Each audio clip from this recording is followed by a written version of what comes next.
queremos caminar. Bueno, pues vamos a orar. ¿Qué les parece? Ponemos el tiempo en manos del Señor. Acompáñenme, cierren sus ojos para no distraernos. Señor, te agradecemos una vez más. Aquí estamos, Señor, por tu gracia, tu misericordia. Te agradecemos por el tiempo que nos permites reunirnos aquí como iglesia, como cuerpo, como familia, Señor. Yo te doy gracias por la vida de todos mis hermanos que están aquí, por el tiempo que ellos disponen. Y solamente ponemos este tiempo en tus manos. Te pedimos que nos ayudes a estudiar y a comprender y a poner por obra tu palabra, Señor. Te agradecemos en el nombre de Jesús. Amén.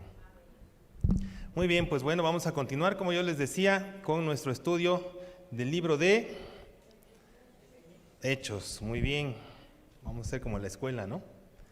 Ok, pues vamos a continuar. Estamos viendo nuestro capítulo número 2. El pastor Iván la semana pasada nos compartió hasta el versículo número 13 de este libro de los Hechos, ¿no? Ya el pastor nos comentaba también este libro que es bastante interesante, importante también para la continuación de los evangelios. Fíjense que el libro de los Hechos, evidentemente ya lo saben ustedes, lo escribió el doctor, el pastor Lucas, y tiene una peculiaridad. Los 4 evangelios terminan de forma distinta, pero todos confluyen, digamos, en el capítulo 1 de Hechos, ¿no? Que ya nos compartió el pastor. Mateo termina con la resurrección de Jesús, mencionada en el capítulo 1. Marcos termina con la ascensión, también se menciona en el capítulo 1. Lucas con la promesa del Espíritu Santo, ahí está. Y Juan, finalmente, que es el que estudiamos la última vez, termina con la promesa de la segunda venida, ¿no? Que viene ahí en los últimos versículos del capítulo 1. Todos, digamos, que confluyen, ¿no? En el libro de los Hechos, porque es ahí donde inicia, digamos, la obra del Espíritu Santo, que fue lo que nos compartió el pastor Iván la semana pasada, ¿no? Recuerdan ese versículo de Hechos 1:8, ¿no? Y recibiréis cuando venga sobre ustedes el Espíritu Santo y me seréis testigos, ¿no? Ese poder, el dunamis, ¿no? Del Espíritu Santo, que es el que capacita al cristiano, ¿no? Para poder realizar la obra, y que faculta, ¿no? A nosotros como hijos de Dios para poder transformar nuestras vidas. Y así es como es el título de esta enseñanza, ¿no? Y que tiene este mensaje. La semana pasada el título era Poder para ser testigos, ¿no? Y este es el poder para transformar, que es el poder del Espíritu Santo, sin el cual y sin que, si no hubiera venido a cumplirse esta promesa, nosotros no estaríamos aquí. Porque la palabra, como dice, la palabra mata, pero el Espíritu vivifica. Y en conjunto es que hace esta transformación, y que está reflejada en estos versículos que vamos a ver. Vamos a estudiar del capítulo número 2, del versículo 14 al versículo 42. Esta parte del Evangelio tiene tres secciones muy claras. La primera parte es la explicación de Pedro, que ahorita lo vamos a ver, que viene del versículo 14 hasta el versículo 21. Del versículo 22 al 36 es la segunda parte, que es la explicación de Pedro, o la exposición de la vida de Cristo. Y la última parte, que es el llamado, es del versículo 37 al versículo 42. Está muy bien definida esta parte del capítulo. Ahí no termina el capítulo, todavía continúa, pero es lo que vamos a ver el día de hoy. Y quiero que pongan atención en algo que, como inicia nuestro versículo. Fíjense, dice versículo 14, que es donde vamos a iniciar. Dice: entonces Pedro, poniéndose en pie con los 11, alzó la voz y se expresó así, diciéndoles: varones judíos y todos los que habitáis en Jerusalén, esto os sea notorio, y prestad atención a mis palabras. Fíjense cómo inicia, con qué palabra. Dice entonces. Esta palabra entonces quiere decir que algo sucedió atrás, ¿no? Lo que vimos la semana pasada. Vamos a leer un poquito el versículo 12 y 13. Dice: y estaban todos atónitos y perplejos, diciéndose unos a otros: ¿qué quiere decir esto? ¿No? Evidentemente está refiriéndose a lo que sucedía en el aposento alto con las 120 personas que estaban recibiendo ahí, con las lenguas de fuego, que estaban recibiendo el bautismo del Espíritu Santo. Y lo que nos comentaba el pastor Iván la semana pasada, ¿no? Que empezaron a hablar en lenguas de las personas que estaban ahí reunidas. Hay que recordar que en este momento, en donde está sucediendo esto, es la fiesta de la Pascua, del Pentecostés. Y en ese momento de la fiesta en Jerusalén, como ya lo hemos platicado y lo hemos también dicho, era un momento en el cual todos los varones judíos tenían que ir, ¿no? Había 3 fiestas, ¿se acuerdan? La Pascua, el Pentecostés y los tabernáculos, que era obligatorio para los judíos acudir a Jerusalén, ¿no?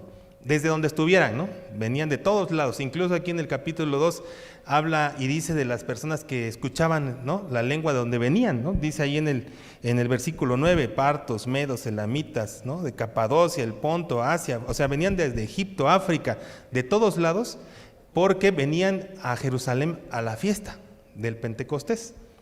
Entonces, en el versículo 13, cuando dice que estaban todos atónitos y perplejos, diciéndose unos a otros, ¿qué quiere decir esto? Y en el versículo 13 termina y dice, mas otros, dice, burlándose, decían, están llenos de mosto, ¿no? O están llenos de vino, o están borrachos, pues, ¿no? En pocas palabras. A causa de esto, que dijeron estos últimos, donde dice, mas otros burlándose, o sea, porque estaban aquellos hablando y unos estaban atónitos, perplejos, pero otros se burlaron, ¿no? Y dijeron, mira, estos están borrachos a las 9 de la mañana, ¿no? Casi, que era la hora en la que estaban. Entonces, dicen, se para Pedro, ¿no? Y dice que se para, dice, poniéndose en pie con los 11. O sea, se paró Pedro y se pararon los 11 apóstoles atrás de él, ¿no? Ahí ya estaba el último, ¿cómo se llama? Matías. Ya estaba Matías ahí, también se puso en pie, ¿no? Y aquí es donde quiero que pongamos atención, porque esto que hace Pedro, ponerse en pie o levantándose, hay una diferencia, porque en el capítulo 1 también Pedro se levanta. Fíjense cómo dice en el versículo 15 del capítulo 1, un poquito más atrás.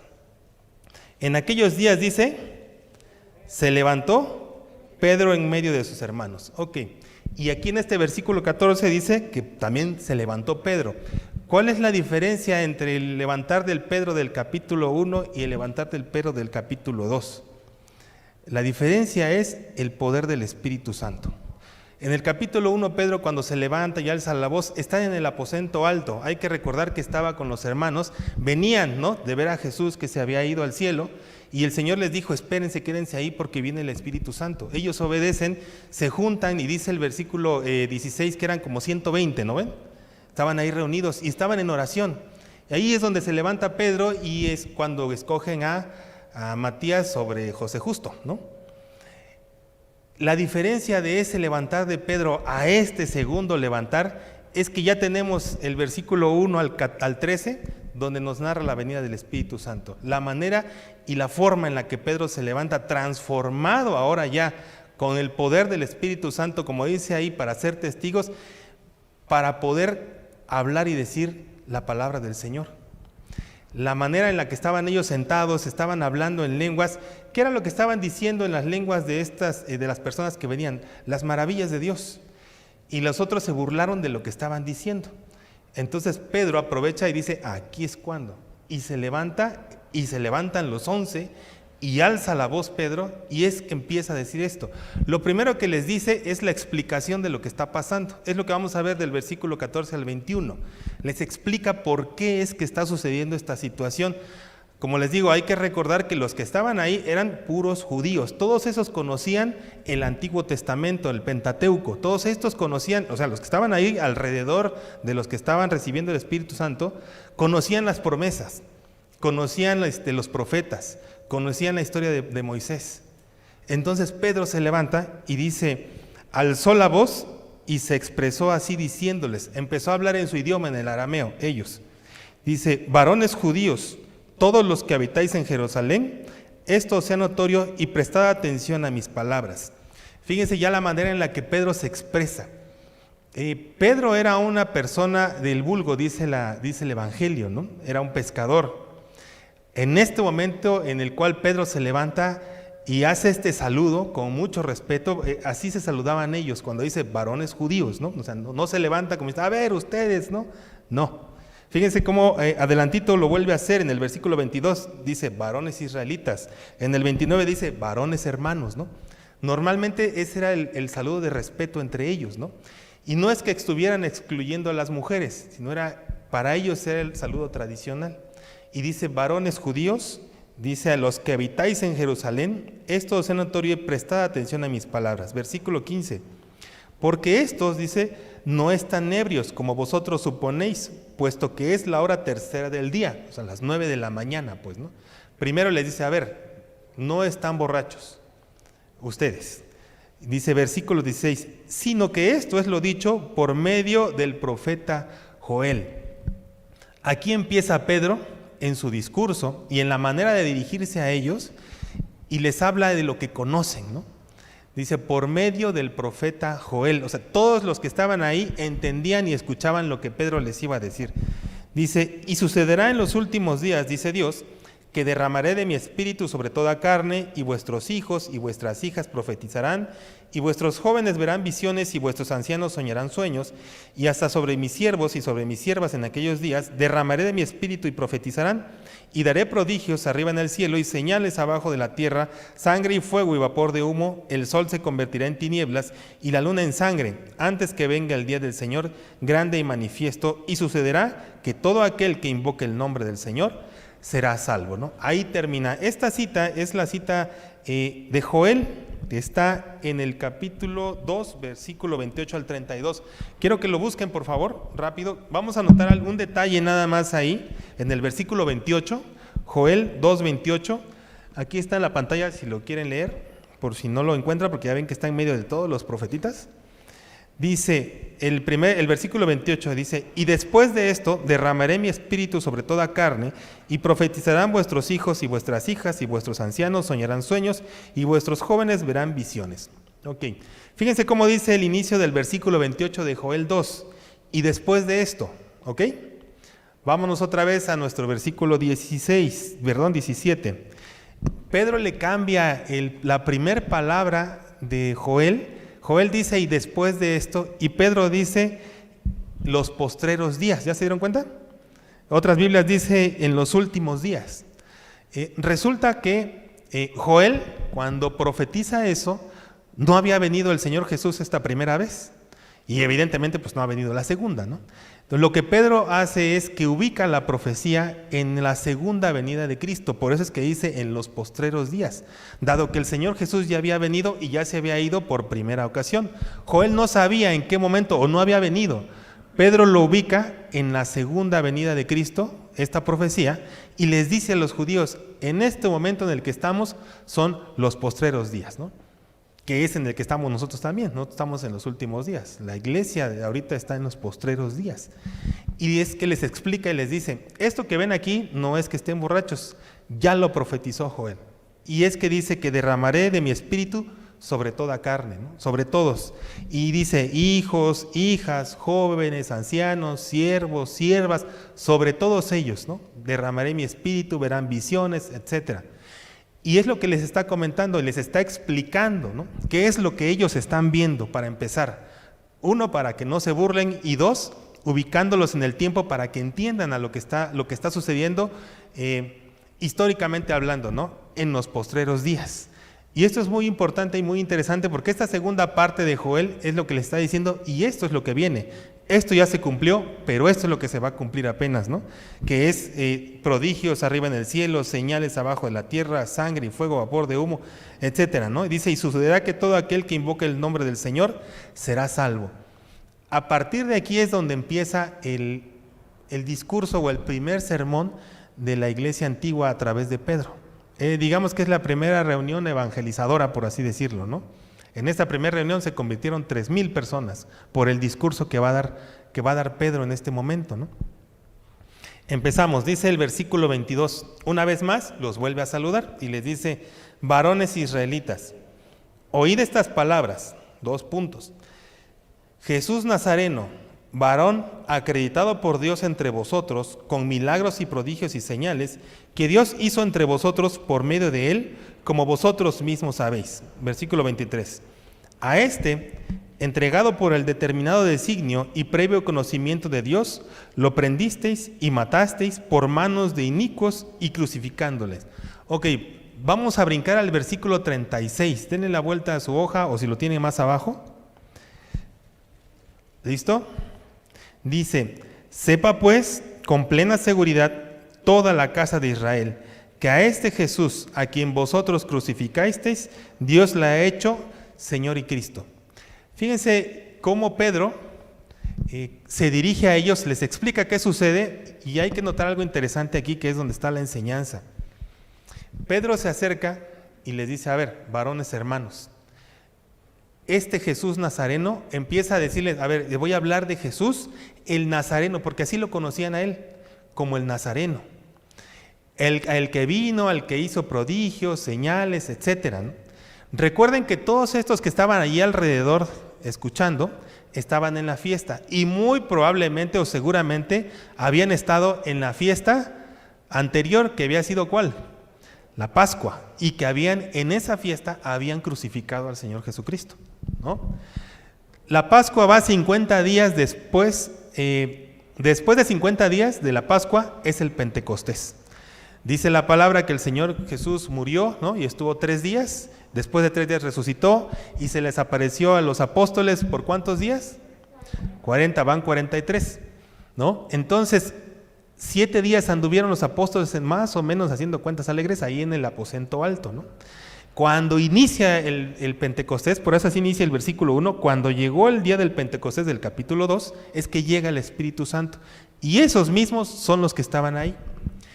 Y seguramente todos estos vieron los milagros que el Señor Jesús hizo los 2 años anteriores que estuvo en las fiestas, porque como vimos en Juan, el Señor tenía su cuartel, digamos, de operaciones allá arriba en Galilea, ¿no? En Capernaum, pero él venía a las fiestas. Y ahí fue donde fue lo de cuando sanó al cojo, al ciego, ¿no? Al del tanque de Betesda, etcétera. Todos ellos vieron. Inclusive lo recibieron con palmas, ¿se acuerdan? Y también fueron los mismos que le gritaron, crucifícale. Y por eso les dice Pedro, ese varón, ¿se acuerdan de ese varón? Ese al que Dios lo certificó, lo acreditó con los milagros que ustedes ya conocen, dice el versículo 23. A este, dice, entregado ciertamente, ¿no? Por el designio y previo conocimiento de Dios, a este, dice, lo prendisteis y matasteis con manos de inicuos crucificándole. Y el versículo 36 dice, sepa pues con plena seguridad toda la casa de Israel que a este Jesús a quien vosotros crucificasteis, Dios lo ha hecho Cristo, ¿no? Y Señor. Fíjense cómo inicia Pedro su discurso. Hay que darse cuenta de una situación, como les digo. Cuando aprendieron al Señor Jesús, allá en el monte de los Olivos, ¿qué pasó con los apóstoles? Se fugaron todos, ¿no? Se aplicaron y vámonos, ¿no? ¿Por qué? Porque les dio miedo. ¿Y dónde estaban? Escondiditos ahí en el aposento alto. El único que se quedó por ahí fue Juan, ¿no? Que conocía, más o menos era familiar de los sumos sacerdotes, que pudo entrar al patio de Caifás y llamó a Pedro, y Pedro el que andaba por ahí, ¿no? Y Pedro fue el que hizo esta situación de negarlo, ¿no? Por miedo. Lo negó 3 veces. ¿Se acuerdan? Y miren ahora la manera en la que está predicando Pedro delante de las mismas personas de las cuales él huyó y se fue. Bueno, y los 11 además, porque Pedro estaba hablando y los 11 estaban parados allá atrás de él. Y les dice así, o sea, no les manda decir, ni les dice así como que, oigan, miren, pues se acuerdan de ese, ¿se acuerdan que se murió? No, ustedes lo crucificaron, ¿no? Ustedes lo mataron. Toda la casa de Israel. Y es ahí donde podemos darnos cuenta de algo que ha cambiado en Pedro. Como les digo, el Pedro del que se levantó en el capítulo 1 a hay una diferencia, y es el poder del Espíritu Santo, que le da a Pedro la facultad de poder tener, como dice en el versículo 4 de este capítulo 2, y comenzaron a hablar en otras lenguas según el Espíritu les daba que se expresasen. Cuando dice en el versículo 14 que Pedro alzó la voz diciéndoles, esa palabra diciéndoles es la misma palabra en griego que está en este versículo 4, donde dice que el Espíritu les daba que se expresasen. O sea, Pedro se paró y empezó a hablar, o sea, no preparó el sermón, ni estudió, ni punto 1, 2 y 3, no, el Espíritu era el que le estaba diciendo a Pedro qué decir, y le estaba dando la fortaleza, la valentía, ¿no? Y la entereza para hablar sincera y directamente a la cara de todos estos judíos que habían dicho y que habían estado en el momento de la crucifixión, toda la casa de Israel y todos ustedes crucificaron y mataron al Señor Jesús. Y esto nos enseña una cosa, hermanos, el mensaje del Evangelio no se disfraza. ¿En qué sentido? Hay veces que cuando nosotros queremos compartir la palabra o queremos expresar lo que Dios ha hecho por nosotros, es muy complicado a veces y se trata como que de diluir un poquito la palabra, ¿no? De no hablar cosas complejas para que la persona que está escuchando no se vaya, no se ofenda, ¿no? Y evidentemente Pedro, cuando hace esta confrontación, digamos, del Evangelio, no lo hace en un sentido de pelear con ellos, sino les hace en el sentido de revelarles la condición espiritual en la que se encuentran. ¿Por qué? Porque Pedro pasó por lo mismo. Pedro también fue confrontado con su pecado, con su situación, tanto que el Señor le tuvo que decir 3 veces, ¿no? ¿Se acuerdan? Pedro, ¿me amas? Pedro, ¿me amas? Pedro, ¿me amas? ¿No? Cuando se aventó del barco, ni la ropa se quitó aquel y se aventó y salió. Y sí, Señor, tú sabes que te amo, Señor, tú sabes que te amo, después de negarlo 3 veces a la cara, ¿no? Dice el Evangelio, creo que es el mismo Lucas, Lucas, que en la 3ª vez el Señor Jesús volteó y se le quedó viendo a Pedro, ¿no? Y a los ojos. Y dice que Pedro lloró amargamente. Pero Pedro experimentó algo que les va a decir a ellos, ¿no? Que es el arrepentimiento, no el remordimiento, es el arrepentimiento, que son 2 cosas distintas y que ya sabemos, ¿no? El remordimiento es simplemente una emoción, me siento mal, pero sigo haciendo lo mismo, ¿no? Un arrepentimiento es un cambio de mente, lo que va a decir más adelante, una metanoia. Ya no hago lo que estaba yo haciendo, porque me arrepiento y vengo al Señor Jesús. Se confronta con el pecado, Pedro se arrepiente, el Señor lo restaura y ahora se levanta en el poder del Espíritu Santo. Y es algo de lo que nosotros también tenemos que hacer. O sea, el mensaje no se diluye, porque una cosa es pelear con un testigo de Jehová que viene a decirte que Jesús solamente es un profeta, a exponer mediante el Espíritu Santo el Evangelio, que tú no tienes por qué pelearte con la otra persona. La otra persona va a sentir en su corazón que está siendo reflejado con la palabra de Dios la condición espiritual en la que se encuentra. Y esto es lo que provoca y es donde viene esto de la transformación. El Señor y el Espíritu Santo nos da poder para testificar, pero a su vez la palabra no regresa vacía y la palabra es la que entra y penetra en el corazón. ¿Qué dice Hebreos? Donde dice, ¿se acuerdan? Hebreos 4. Vamos ahí, Hebreos 4, 12 al 13. Algunos se lo saben hasta de memoria. Dice, porque la palabra de Dios es viva y eficaz y más cortante que toda espada de 2 filos y penetra hasta la división del alma y del espíritu, de las coyunturas y de los tuétanos y discierne, ¿qué dice? Los pensamientos y las intenciones del corazón. Es como dice, es viva, eficaz y más cortante que una espada de 2 filos. Tal fue la forma que Pedro expuso el Evangelio y expuso las verdades del Señor. Fíjense, vamos a ir en el versículo 37, adelantito, de nuestro capítulo 2. Dice, al oír esto, dice, se compungieron de corazón. Estas personas que estuvieron hablando y diciendo, ¿qué es esto, no? O están borrachos, ¿no? Después de escuchar las palabras de Pedro, en lugar de decir eso como la primera vez, dice que se compungieron de corazón. Y esta palabra compungir significa que su corazón fue atravesado o fue taladrado de tal forma como dice Hebreos, ¿no? Que es viva y es cortante. Su corazón fue traspasado por la palabra de Dios, por eso dice que se compungieron. Y además, dice en el versículo 37, ¿qué contestaron? Y dijeron a Pedro y a los demás apóstoles, varones hermanos, dice, ¿qué haremos? Es completamente distinta la actitud de las personas que estaban escuchando las lenguas después del discurso de Pedro, porque dice, ¿qué haremos? Con el corazón compungido, porque Pedro les confrontó con su realidad. Y es lo que nosotros también debemos de aprender y entender. Si queremos que nuestra vida sea transformada, si queremos que nuestro corazón, nuestras actitudes sean transformados, tenemos que reconocer el pecado, la situación que hay en nuestra vida. Si no lo podemos reconocer, el Espíritu Santo no va a venir a transformar nuestra vida. Pedro les expone la condición espiritual cuando les dice, ustedes lo crucificaron, ustedes lo mataron.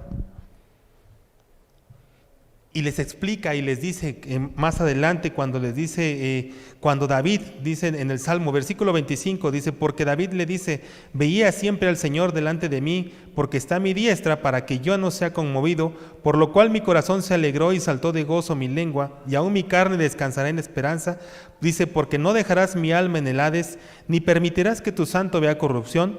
Me hiciste conocer caminos de vida, me llenarás de gozo con tu presencia. Este es el Salmo 116, y les dice en el versículo 29 Pedro otra vez, varones hermanos, se os puede decir abiertamente acerca del patriarca David, que murió y fue sepultado, y su sepulcro está entre nosotros hasta el día de hoy. Les dice esto porque evidentemente el Salmo 116, David no se refiere a él mismo, se refiere a Jesús. Por eso es que les dice ahí, dice en el versículo 27, porque no dejarás mi alma en el Hades, ni permitirás que tu santo vea corrupción. Y le dice, bueno, David lo dijo, pero no lo decía de sí, porque David, como ustedes saben, aquí sigue sepultado, no se ha levantado. Entonces, no es David. Por eso es que les dice en el versículo 30, pero siendo profeta y sabiendo que Dios le había asegurado con juramento de que su descendencia en cuanto a la carne haría surgir al Cristo para que se sentase en su trono, viéndolo de antemano, habló de la resurrección de Cristo, que su alma no fue dejada en el Hades, ni su carne vio corrupción. Les está explicando a través de un salmo que el Señor Jesús resucitó y que David habló de él. Les expuso, ¿no?, todo lo que hicieron. Y es lo que yo les comento, lo que les digo. Así como estos que estaban aquí fueron transformados y su corazón fue contrito y fue humillado, porque esta palabra que ellos dicen en el versículo 37 cuando le responden a Pedro, les dice varones hermanos. Ya se dieron cuenta que les habla, o sea, no le habla a Pedro, les habla a los 11 y a Pedro, porque habla en plural. Oigan, varones hermanos, ¿qué hacemos? Porque están convencidos de la condición espiritual en la que se encuentran por lo que Pedro les dijo, que ellos habían crucificado a Jesús. O sea, están realmente compungidos de corazón. Ya hubo algo que transformó sus vidas de tal forma que están expresando esta pregunta, ¿no? ¿Qué hacemos? Ya no hay argumentos, ya no ponen argumentos ellos, ya no hay defensa, ya se cayeron todo lo que ellos pretendían decir, porque bien hubieran dicho, pero es que ese Jesús fueron los romanos, no fuimos nosotros. Ese Jesús, pues él solito fue con Pilatos y no quiso hablar, ¿no? Miles de pretextos pudieron haber puesto, pero ya no los pusieron. Dijeron, ¿qué haremos? Reconocieron su pecado, reconocieron su condición espiritual, estaban contritos y humillados por el poder del Espíritu Santo que transformó su corazón, por las palabras que Pedro les dijo. Y si nosotros queremos que nuestro corazón se transforme, o el corazón de nuestros hijos, de nuestro esposo, de nuestros padres, de nuestros amigos, o de alguien que está cerca de nosotros, necesitamos que nuestro mensaje venga con el poder del Espíritu Santo, para que no haya una confrontación, sino que el Espíritu toque, como dice Hebreos, ¿no?, penetre, parta el alma, ¿no?, los tuétanos, y llegue ahí, se compunja el corazón, y puedan expresar esto, ¿no? Esto que Pedro les dice despuesito en el versículo 38. Cuando preguntan ellos, ¿qué haremos? Dice Pedro, arrepentíos y bautícese cada uno de vosotros en el nombre de Jesús para perdón de los pecados y recibiréis el don del Espíritu Santo. Les dice, arrepiéntanse. Y no en el sentido de cochinos pecadores, ¿no?, sino en el sentido de cambien su mente, ¿no? No se amolden a este mundo, así como dice Romanos 12:2. Cambien su mente, arrepiéntanse, ya no lo hagan. Bautícense, ¿no? O sea, el bautismo ustedes saben que es una declaración pública de lo que ya pasó en el corazón, ¿no?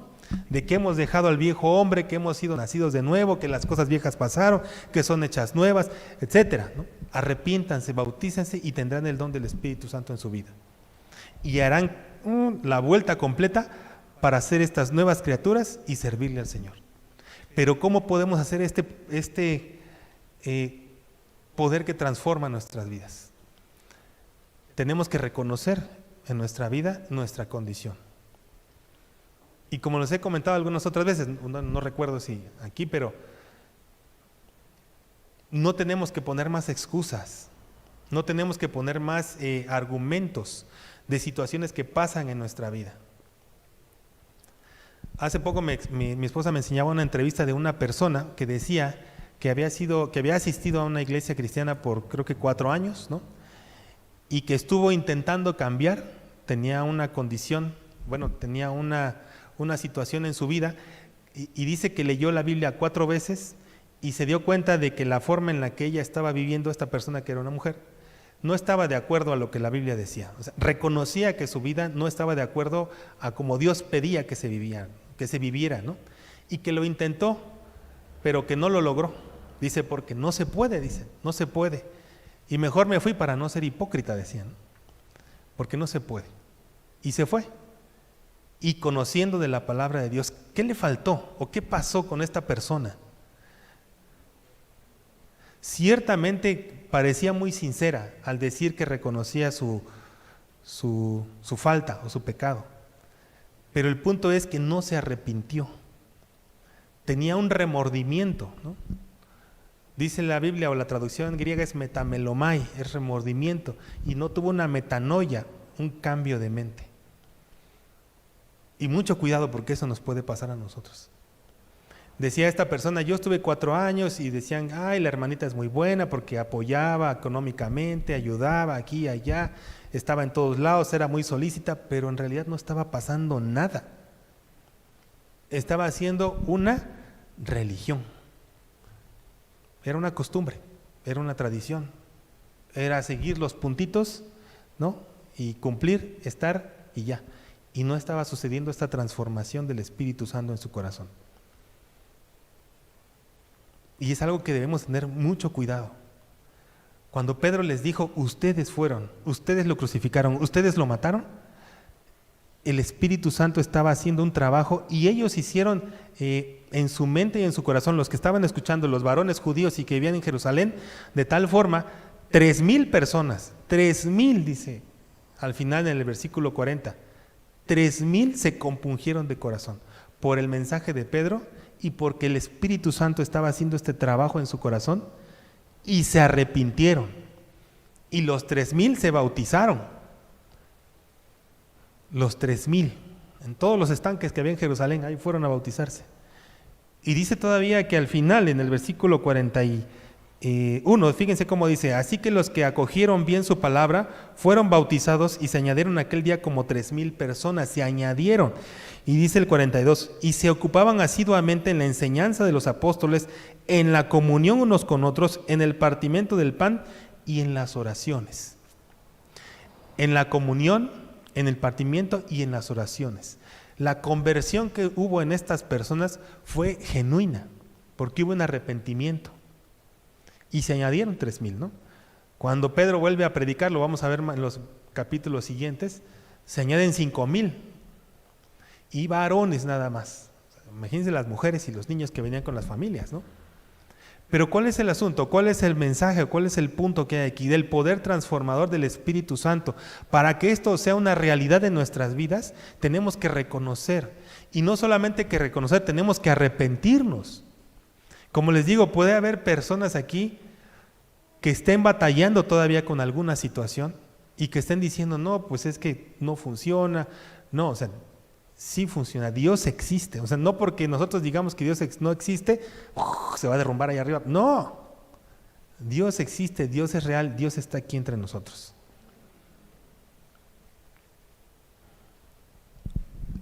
La pregunta donde dice, ¿es que la salvación se pierde o no se pierde? No, hermano, la salvación no se pierde. ¿Qué sucede? ¿Qué pasa? Nunca fuiste salvo. ¿Por qué? Porque nunca te arrepentiste. ¿Por qué? Porque nunca cambiaste. ¿Y eso cómo se llama? Una obra muerta. ¿Por qué? Porque es con nuestras fuerzas. Eso es una obra muerta. Cuando lo haces con tus fuerzas y te fuerzas para cambiar, no. ¿Qué es lo que tenemos que hacer? Disponer nuestro corazón contrito y humillado y ser humildes delante de nuestro Señor. Dame, oh hijo mío, tu corazón, dice, ¿no? Lo único que pide Dios, no pide tu mente, tu preparación, lo que sabes, lo que no sabes. No. Lo único que pide es tu corazón. Nada más. Pero no 3/4 de tu corazón, ni 7/8 de tu corazón. todo tu corazón. Porque si tú le das una parte y te reservas la otra, estás permitiendo que esto haga una raíz y no sufras el cambio y no te transformes en esta nueva criatura que el Señor quiere para que tengamos una vida plena, como dice en Juan, una vida en abundancia. Por eso es que es importante esta parte del Evangelio. Y fíjense, como les decía yo, hacer notar la manera en la que Pedro les estaba hablando, ¿no? Este Pedro ya no se parecía al Pedro que conocimos en los Evangelios, en nada. Pedro siempre era arrebatado, siempre era el primero, el que fue el que caminó sobre el agua, se hundió, pero lo sacaron, ¿no? Pero bueno, ahí estuvo, el que sacó la espada, el que cortó la oreja, el que pegaron la oreja, el que estuvo aquí y allá, ¿no? Yo contigo voy a estar, Señor, que no sé qué, al otro día lo negó 3 veces. O sea, inconstante, inmaduro, ¿no? Parecía que siempre estaba aquí y allá, pero no había cambiado. Pedro no había cambiado. Hasta que tuvo este encuentro, digamos, con el Señor, se arrepintió y se levantó en el poder del Espíritu Santo. Hay un personaje muy parecido a Pedro, que es Judas. Creo que Pedro hizo hasta algo más feo, ¿no? De lo que hizo Judas. Porque Pedro se lo dijo en su cara al Señor, no, ni te conozco, ¿no? Hasta dijo cosas, ¿no? Con tal de decir, no, ni menos me junto con aquellos, ¿no?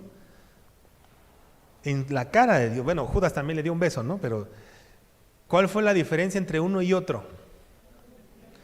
El arrepentimiento y el remordimiento que tuvo Judas. Pedro se arrepintió, porque hubo un punto en el que estaban igual, porque dice que Pedro cuando vio la mirada del Señor se fue y lloró amargamente, ¿no?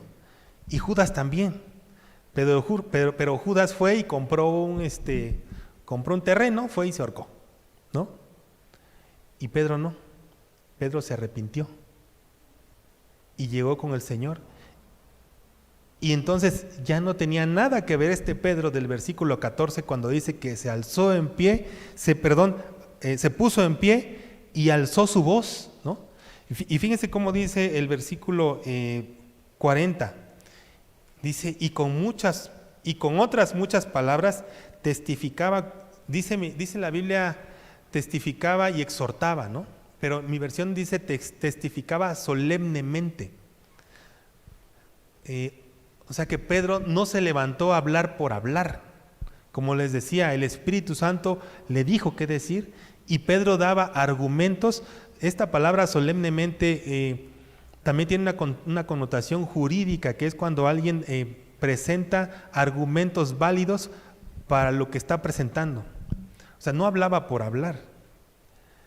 Les dio 2 citas del Antiguo Testamento, les demostró lo que habían hecho. Era otro Pedro, completamente, el que produjo el cambio en el corazón de Pedro cuando confrontó al Señor. Pero Pedro entregó su corazón en esa hoguera sentado con los peces con el Señor. Cuando le dijo, Pedro, ¿me amas? Sí, Señor, tú sabes que te amo. Pedro, ¿me amas? Sí, Señor. Pedro, ágape, y Pedro, ágape, ¿se acuerdan? Y Pedro le dijo, aquí estoy, Señor. Y fue el que se levantó estando todos ahí en el aposento alto antes del Pentecostés, cuando escogieron a Matías, ¿no? Pero este Pedro, que después de esto va a hacer unas cosas impresionantes en Hechos, que hasta con su sombra, ¿se acuerdan? O sea, ya no tiene nada que ver, o sea, todas las historias que vemos a partir del capítulo 2, que el Espíritu Santo llega a la tierra, ¿no? Y empieza la evangelización, y empieza y nos muestra a Pablo y los viajes y aquí y allá lo que vamos a ver, ¿no? Es un viaje, digamos, el poder del Espíritu Santo en la tierra y en la iglesia, en sus hijos, ¿no? El poder del Espíritu Santo. Qué vengadores ni qué nada, pues, ¿no? Este es el verdadero poder. El poder que transforma vidas, el poder que transforma el corazón de las personas. Y que tiene un único requisito, que es entregar el corazón. Así que en esta mañana el mensaje es ese, hermanos, es el poder diagnosticar cada quien ahí donde estamos sentados, poder saber cómo estamos, ¿no? Cuál es la condición en la que nos encontramos. que no estemos en el peligro de estar haciendo y estar jugando a la iglesia y estar jugando a la buena persona, ¿no? No. Tampoco es magia, ¿no? O sea, tampoco es cosa de que vamos a decir una oración y ya somos otros. No. Estamos declarando con nuestra boca que Jesús es el Señor y somos salvos por fe. Sí, pero en ese momento inicia nuestra transformación. En ese momento es que nosotros empezamos a trabajar en nuestra vida a través del Espíritu Santo para poder llegar a esta estatura de este varón perfecto, como dice Efesios. Tenemos que ir creciendo, sí. Nos podemos estancar, también. Podemos reanudar nuestro crecimiento, también. ¿De qué depende? De nuestro corazón. Podemos tener 1 año, 10 años, 20 años, ¿no? Y seguir siendo enanos espirituales. Lo que contestaron estas personas, varones hermanos, ¿qué haremos? Es lo que nosotros necesitamos decir diario. La justificación es diaria. Lo que ellos dijeron, ¿qué haremos? Es lo que tenemos que decir diario. Señor, ¿qué hacemos? Porque es una actitud de nuestro corazón. Aquel que se sienta seguro no va a llegar muy lejos. El que no quiera caer, mire que su pie no tropiece, dice, ¿no? Porque es lo que nosotros necesitamos hacer en la vida cristiana. Y este es el mensaje, es el primer sermón que se da en el Nuevo Testamento, evangelizador, después de que se va el Señor Jesucristo. Y se da con el poder transformador del Espíritu Santo. Les da el poder para testificar, como vimos en la enseñanza del domingo pasado, y ahora nos da el poder para poder seguir adelante. Quiero que notemos una última cosa. Versículo 42. Y con eso vamos terminando. Dice, y se ocupaban asiduamente en la enseñanza de los apóstoles, en la comunión unos con otros y en el partimiento del pan y en las oraciones. Estas son las actitudes y las cosas que debemos tomar en cuenta cuando somos o cuando estamos en el Evangelio o si nos decimos cristianos. Después de que se convirtieron, fíjense cómo dice punto 1. Dice, y se ocupaban asiduamente en la enseñanza de los apóstoles. No debemos dejar de estudiar la palabra del Señor. No debemos dejar de poder escuchar, leer y aprender de la doctrina, porque es con lo que nosotros nos vamos a defender. Cuando alguien se convierte por primera vez, se convierte y es nuevo del Evangelio, dice la Biblia que la fe viene por el oír y el oír la palabra de Dios. Tu corazón se vuelve una vez más sensible, ¿no?, a la presencia de Dios. Pero, pues no te sabes nada, ¿no? De nada. Tienes que estudiar la palabra de Dios. La enseñanza es muy importante para poder fortalecer nuestra doctrina o lo que somos y poder defenderte contra las acechanzas del enemigo que vienen aquí en nuestra cabeza. Fíjense, dice, en la enseñanza de los apóstoles. 2, en la comunión unos con otros.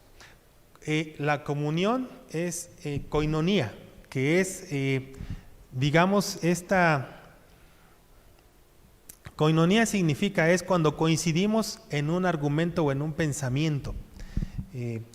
Es, por ejemplo, cuando hay 2 personas que se encuentran y les gusta mucho el fútbol, ¿no? Y a lo mejor ni se conocen, ni se hablan, ¿no? Pero les dicen, oye, fútbol. Ah, sí, y le vas a mi equipo, sí, ¿no? Al mejor equipo, sí, a los Pumas. Ah, ese yo también le voy, ¿no? Y yo no lo conozco, pero empezamos a platicar y nos podemos pasar ahí 1 hora, ¿eh? ¿Por qué? Porque es su pasión y es la del que está hablando, ¿no? La mía, y sí, coincidimos, oye, aquel, ¿no? Sí. Y no sé ni cómo se llama, ni cómo se llama su esposa, ni sus hijos, ni en qué trabaja, quién sabe, pero estamos alegremente platicando, ¿no?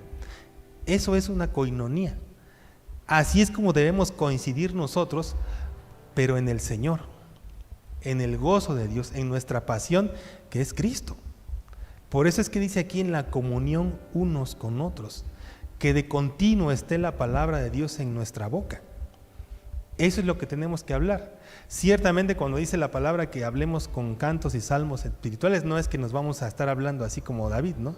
El Señor es nuestro pastor y tú me contestas, no, sino en el sentido de que el Dios es el centro de nuestra vida y que tiene que ser el primer lugar en nuestra vida y en nuestro corazón para poder hablar De la abundancia del corazón habla la boca. Es de lo que vamos a estar llenos, y eso es lo que pide en este versículo 42.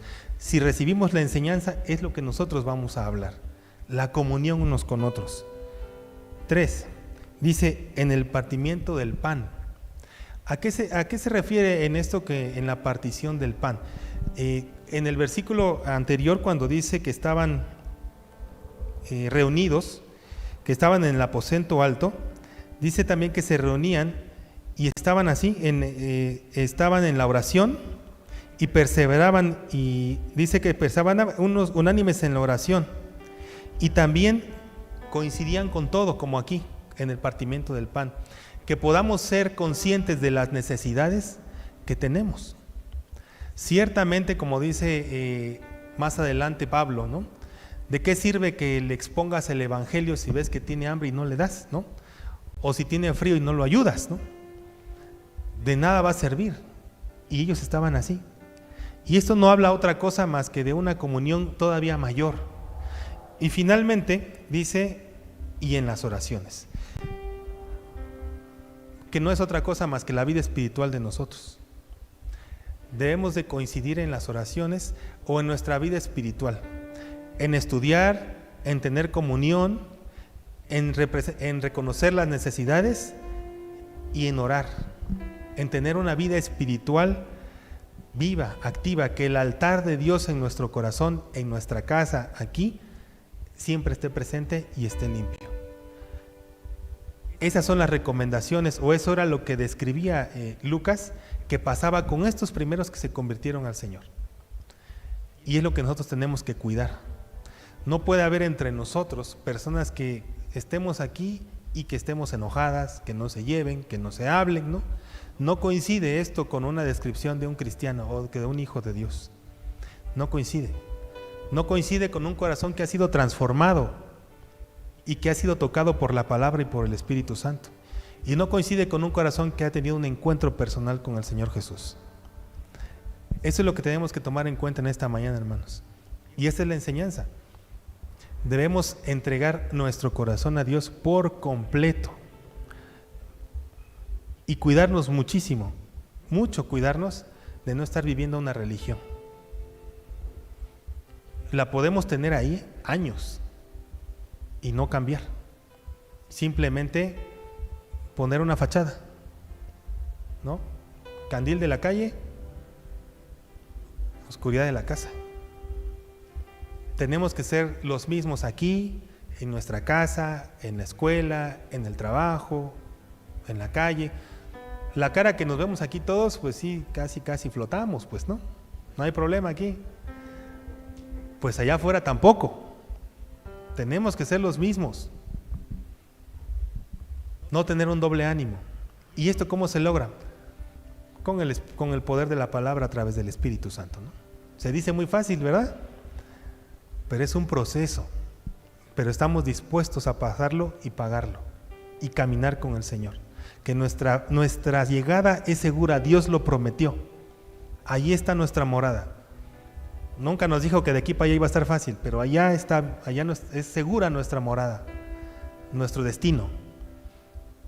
Pero dice el Señor en su palabra en Juan, confiar en mí que yo he vencido al mundo. ¿Qué tenemos que hacer? Guardar nuestro corazón y entregarlo con el Señor. Amén. Vamos a orar. Cierren sus ojos. Señor, en esta mañana, Señor, te damos muchísimas gracias, Padre, por el tiempo que tú nos permites estar aquí. Solamente quiero pedirte, Señor, por mis hermanos, por mí, Señor, que nos ayudes a estar delante de ti, Padre. Que reveles a nuestra vida, Señor, en este momento, si hay alguna situación, hay algo, Señor, que no es correcto delante de ti, incluso que esté oculto hasta para nosotros mismos, Señor. Y si no lo está, Padre Dios, perdónanos. Perdona, Señor, si es que no estamos siendo honestos delante de ti, Padre. Sabemos que delante de ti todas las cosas están desnudas, Señor. A ti no se te puede engañar, Señor. Quizás me engañe yo, engaña a mi familia, engaña al pastor, pero a ti no se te engaña, Padre. Y quiero poner delante de ti, Señor, mi corazón, mi vida. Aquí está, Señor. No quiero guardarme nada. Si hay alguna situación con la que hemos estado batallando, aquí está, Señor. Dependemos y mi vida depende completa y totalmente de ti, Señor. Ya no me quiero guardar nada, Señor. Estoy luchando y estoy peleando con esto, Padre, pero yo sé que en ti hay victoria, Señor. Porque tú venciste en la cruz, Señor. Tú venciste, Padre. Tuya es la victoria, Señor. Y tú nos has dicho, Señor, que estamos contigo sentados en lugares celestiales, Padre. En este lugar de victoria, Señor. Y yo lo creo, Señor. Solamente te pido, Señor, que tengas misericordia de nosotros, Señor. Tengas misericordia de mis hermanos aquí, Señor. Que tú veas el corazón de ellos, Señor. La sinceridad, la humildad, Señor, con la que están aquí, con la que estamos aquí, Señor, en esta mañana, Padre. Y no importa si tenemos 5, 10, un año de conocer la palabra, Señor. Si hay algo que todavía no ha cambiado, aquí está, Señor. No lo queremos ocultar más.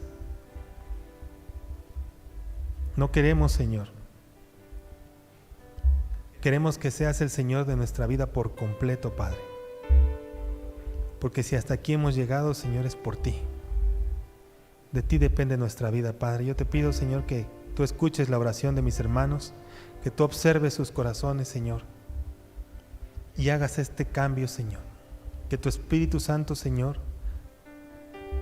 transforme, Señor, el corazón de todos nosotros, Padre. Que seamos, Señor, limpios, así como decía David, Señor. Límpianos, crea en nosotros, Señor, un espíritu recto, Señor.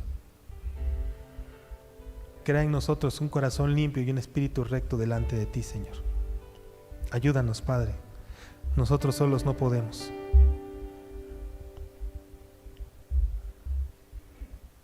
Te lo pedimos, Señor. Cada quien es responsable de su vida, cada quien es responsable de su corazón. Cada quien sabe en esta mañana lo que necesita. Y aquí está el Señor. Dice que si estamos reunidos 2 o más en su nombre, estará en medio de nosotros. Aquí está Dios. Yo lo creo. Y escucha la oración de sus hijos. Él no rechaza un corazón contrito y humillado. Y el Espíritu Santo que está en nosotros hará la obra. Si se lo permitimos y si nos arrepentimos de corazón. Te damos gracias, Señor, en esta tarde por tu palabra, Señor, y sobre todo te damos gracias por tu amor, Padre, por el perdón y la misericordia que demuestras a nuestras vidas. Yo sé que tú eres bueno y que tienes pensamientos de bien y no de mal, Señor, y aquí estamos, Señor. Una vez más, Señor, te decimos que tú eres nuestro Dios, que tú eres nuestro Señor, que nuestra vida, nuestra salud, nuestras finanzas, nuestra familia, Señor, depende de ti, Señor. No de mi mano y no de mi fuerza, Señor, sino de ti y de tu palabra y del Espíritu Santo que está en nosotros, Padre. Te damos gracias, Señor.